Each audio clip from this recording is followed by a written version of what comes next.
നമസ്കാരം. കുറച്ചു നാളത്തെ ഇടവേളയ്ക്ക് ശേഷം ഞാൻ വീണ്ടും എത്തിയിരിക്കുകയാണ്. ഈ ട്രാവൽ ആൻഡ് ബീറ്റ്സിന്റെ മറ്റൊരു എപ്പിസോഡിലേക്ക് വീണ്ടും സ്വാഗതം. ആദ്യമേ പറയാം, ഇന്നത്തെ വീഡിയോ ഒരല്പം വ്യത്യസ്തമാണ്. ഒരാളെയും വേദനിപ്പിക്കാനോ കുറച്ചു കാണിക്കാനോ നിങ്ങളുടെ വികാരങ്ങളെ വ്രണപ്പെടുത്താനോ ഉള്ള വീഡിയോ അല്ല, മറിച്ച് ഒരല്പം അറിവ് പകരുക എന്ന ഉദ്ദേശത്തോടുകൂടി മാത്രം തുടങ്ങുന്ന വീഡിയോ ആണ്. Church bar. ഡബ്ലിന്റെ ഹൃദയത്തിലൂടെ ഡബ്ലിൻ നഗരത്തെ രണ്ടായി പകുത്തുകൊണ്ട് ഒഴുകുന്ന നദിയാണ് ലിഫി റിവർ. ഈ നദിയുടെ വടക്ക് ഭാഗത്ത് സ്ഥിതി ചെയ്യുന്ന ഒരു പള്ളിയെക്കുറിച്ചാണ് ഇന്നത്തെ വീഡിയോ. ഡബ്ലിനിലെ സെന്റ് മേരീസ് റോഡിൽ സ്ഥിതി ചെയ്യുന്ന സെന്റ് മേരീസ് ചർച്ച്. ഈ സെന്റ് മേരീസ് ചർച്ച് യഥാർത്ഥത്തിൽ ചർച്ച് ഓഫ് അയർലൻഡിന്റെ ഭാഗമായ ഒരു ആംഗ്ലിക്കൻ പള്ളിയായിരുന്നു. 18-ാം നൂറ്റാണ്ടിന്റെ തുടക്കത്തിൽ നിർമ്മിച്ച ഇത് ഒരു ആംഗ്ലിക്കൻ കമ്മ്യൂണിറ്റിയുടെ ഇടവക പള്ളിയായി പ്രവർത്തിച്ചു വന്നു.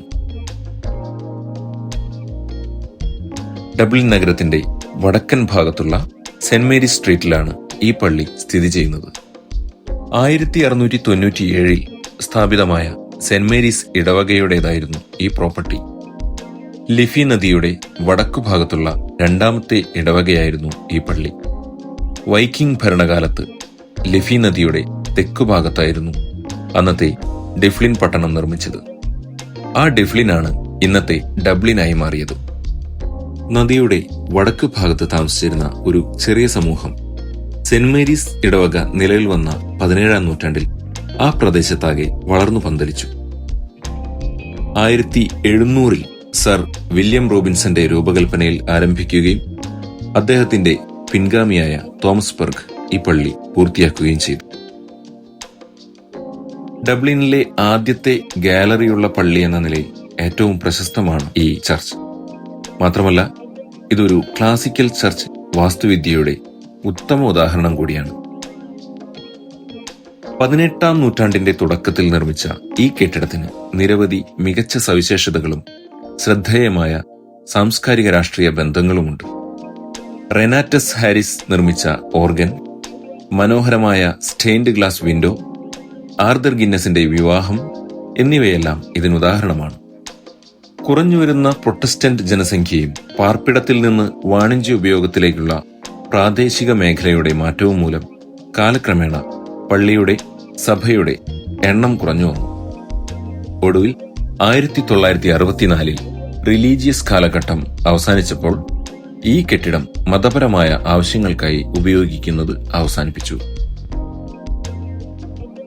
1997 വരെ വർഷങ്ങളോളം ഉപയോഗശൂന്യമായി കിടക്കുകയായിരുന്നു ഈ പള്ളി. ആ അവസരത്തിൽ 1997 ഒരു ബാർ നടത്തിപ്പുകാരനായ ജോൺ കീറ്റിംഗ് ഈ പള്ളി വില കൊടുത്തു വാങ്ങി. 2005 ഡിസംബറിൽ പുനരുദ്ധാരണം നടത്തി ജോൺ എം കീറ്റിംഗ്സ് ബാർ എന്ന പേരിൽ അതൊരു കഫേയും ബാറുമാക്കി സാധാരണക്കാർക്കായി തുറന്നുകൊടുത്തു. 2006 ഏറ്റവും മികച്ച പുരാതന കെട്ടിടം എന്ന കാറ്റഗറിക്കുള്ള ഡബ്ലിൻ സിറ്റി നെയ്ബർഹുഡ് അവാർഡ് ഈ ചർച്ച് കരസ്ഥമാക്കി.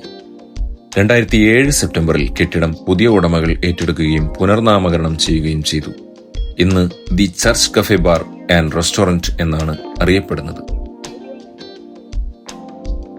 വേൾഡ് ഫേമസ് ആയ ഗിന്നസ് ബിയർ ബ്രൂവറി സ്ഥാപകൻ ആർതർ ഗിന്നസിന്റെ വിവാഹം നടന്നത് ഇവിടെ വെച്ചായിരുന്നു. ഐറിഷ് സ്വാതന്ത്ര്യ സമര നേതാവ് വുൾഫ് ടോൺ ഇവിടെയാണ് മാമോദിസ കൈക്കൊണ്ടത്.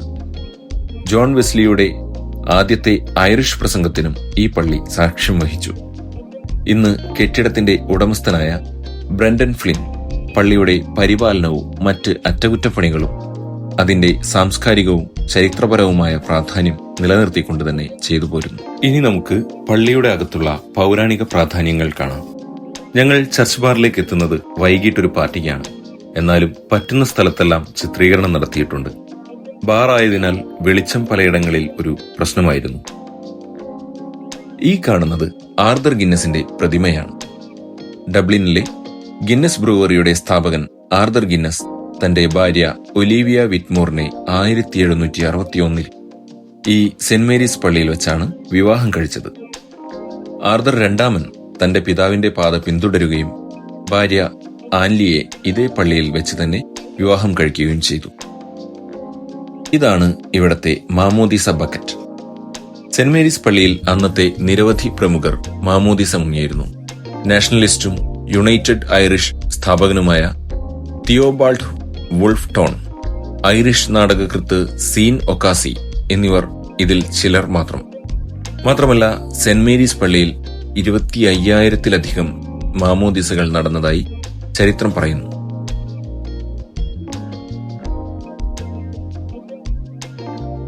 ഇനിയുള്ളതാണ് ഗാലറി. അന്ന് വിശ്വാസികൾ പള്ളിയിലെ ആചാരങ്ങൾ കണ്ടിരുന്നത് ഇവിടെ നിന്നുമായിരുന്നു. ഇന്നത് വിശാലമായ ഒരു ഭോജനശാലയാണ്. ഈ ഗാലറിയിൽ പുനരുദ്ധാരണം ചെയ്ത പള്ളിയുടെ മുഴുവൻ ഭാഗത്തെയും മികച്ച രീതിയിൽ കണ്ടാസ്വദിക്കാൻ കഴിയും. പള്ളിയുടെ അകത്തളങ്ങളിലെ ഏറ്റവും ശ്രദ്ധേയമായ സവിശേഷതയാണ് ഈ ഓർഗൻ എന്ന സംഗീതോപകരണം. റെനാറ്റസ് ഹാരിസ് ആണ് ഓർഗൻ രൂപകൽപ്പന ചെയ്തത്.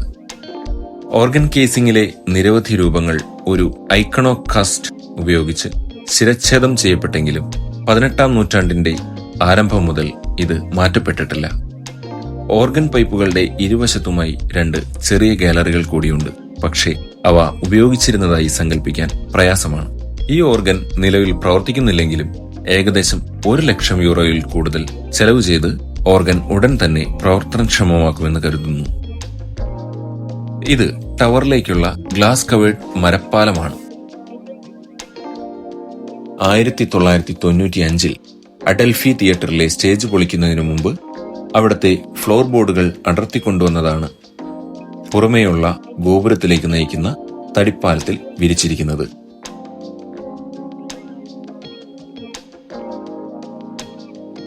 അക്കാലത്ത് സ്റ്റേജിൽ പരിപാടികൾ അവതരിപ്പിച്ചിരുന്ന പ്രമുഖരായ ബീറ്റിൽസ്, റോളിംഗ് സ്റ്റോൺസ് എന്നിവരുടെ പേരുകൾ ഇന്നും ആ നടപ്പാതയിലെ മരപ്പാളികളിൽ കുത്തിവെച്ചിട്ടുണ്ട്.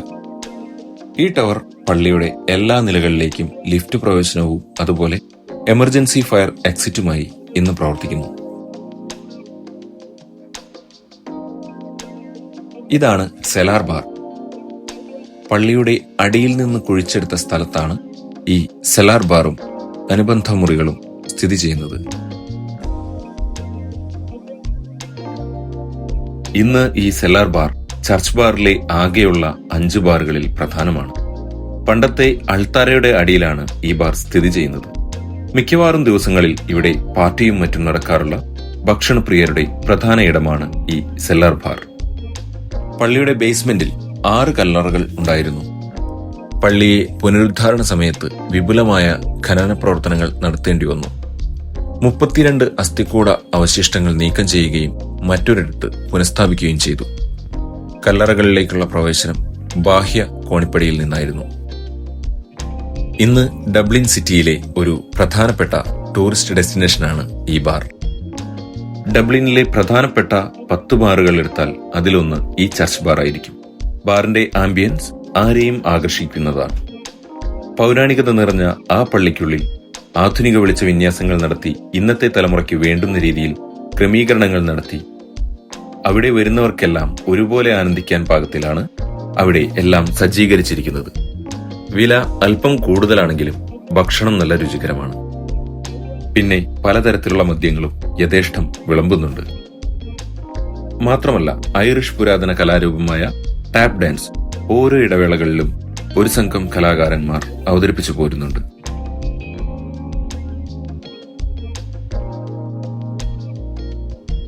ഡബ്ലിനിൽ വരുന്നവർ ഒരിക്കലും മിസ് ചെയ്യരുതാത്ത ഒരിടമാണ് ചർച്ച് ബാർ. മറ്റൊരു വീഡിയോയുമായി വീണ്ടും കാണുന്നവരേക്കും നന്ദി, നമസ്കാരം.